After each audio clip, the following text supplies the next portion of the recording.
Yung dating squatter area at ginawang parkingan, tambakan ng basura, eto na ngayon, nag-groundbreaking na para sa gagawing Binondominium 2. Ang Binondominium 1, ito yung unang pinagawa, unang term ni Yorme yan. 15 story at yung gagawin, ganun din. Ito din ay dito sa Delpan at ang malaking tulong to dahil yung mga nakatira dito yan sila sa gitna ng kalsada. Dahil sa katagalan, dumadami na sila, yung gamit na sa labas na, at yung bahay kailangan nilang i-extension. At ito ngayon, nag-groundbreaking na. Ito yung pangako ni Yorme, nung nakakampanya pa lang siya ulit, na bibigyan ng maayos na tirahan ang mga taga Manileño. So dito sa kabilang side naman, pakita ko sa inyo yung mga natitirang bahay at kung gaano katagal na sila dito. Simula lang na groundbreaking, no? Para dito sa gagawing Binondominium 2. Meron ng sample dito, yung finished product.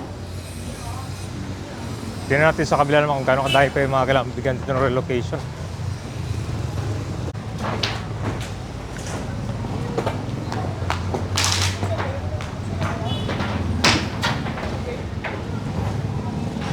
Yan na, fully furnished.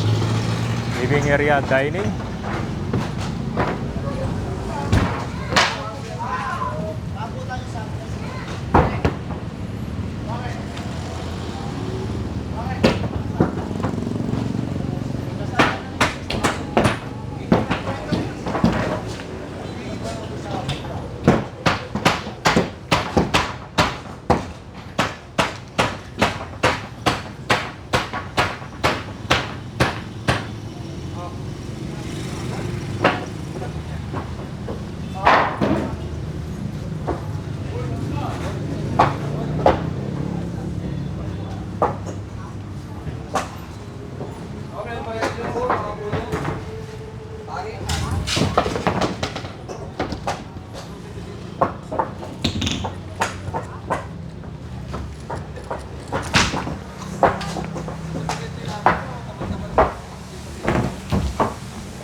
Ito yung before and after. Before pa lang pala ito.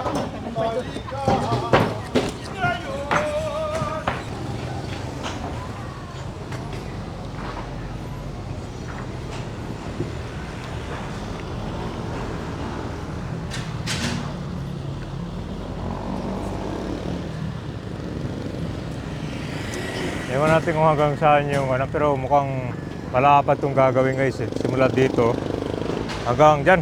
So itong bakante, baka ito yung gagawin nilang Binondominium 3.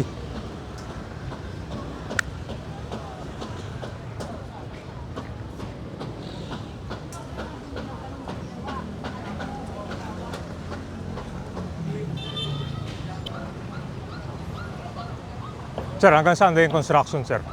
Kung namin alam sir, kung saan lang sir. Pero malamang hindi siguro abot dito eh, malaki na no? Mga siguro kalahati lang dyan, sir, no? Kasi dito, yan yung 3, pangatlo.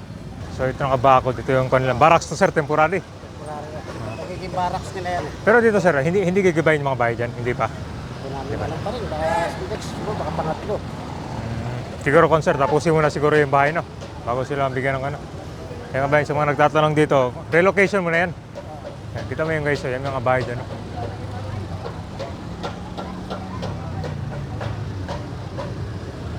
Ito yung sa likod niya, ang dami pa pala, oh. Yan guys, oh.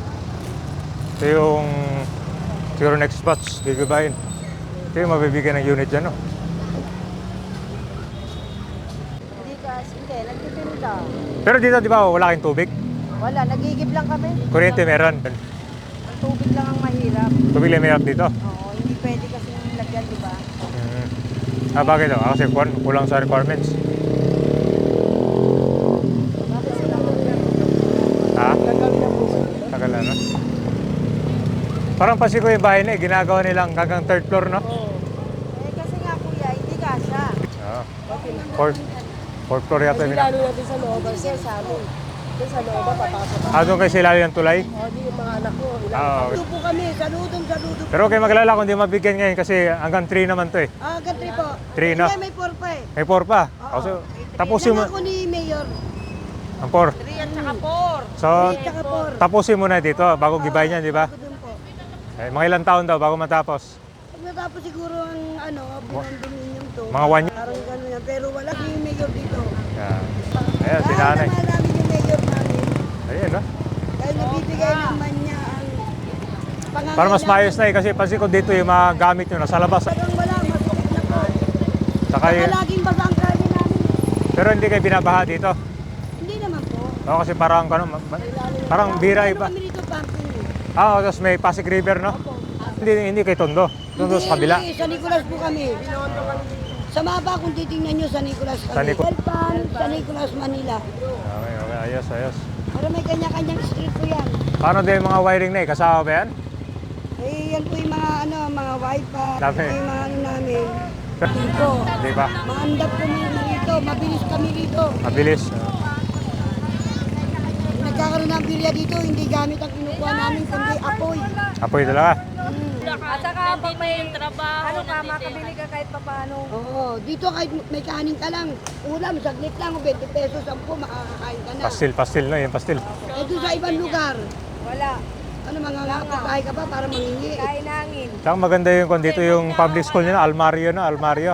Mario, Pigibara, Raso. Doon nag-aaral ng hapon nyo, Hindi po, dito kami sa Pigibara. Tigabara. Kikita nyo tong tarp. Ito yung sample unit. Ang ganda oh.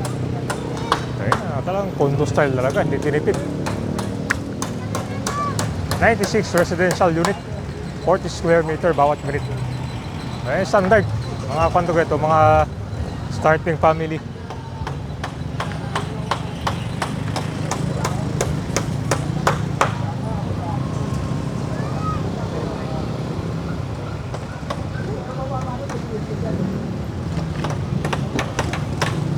Huling sulyap dito. Pero matagal pa yung kon dito, yung demolition guys. Antayin mo na yung kon dito eh. Yung babae matapos.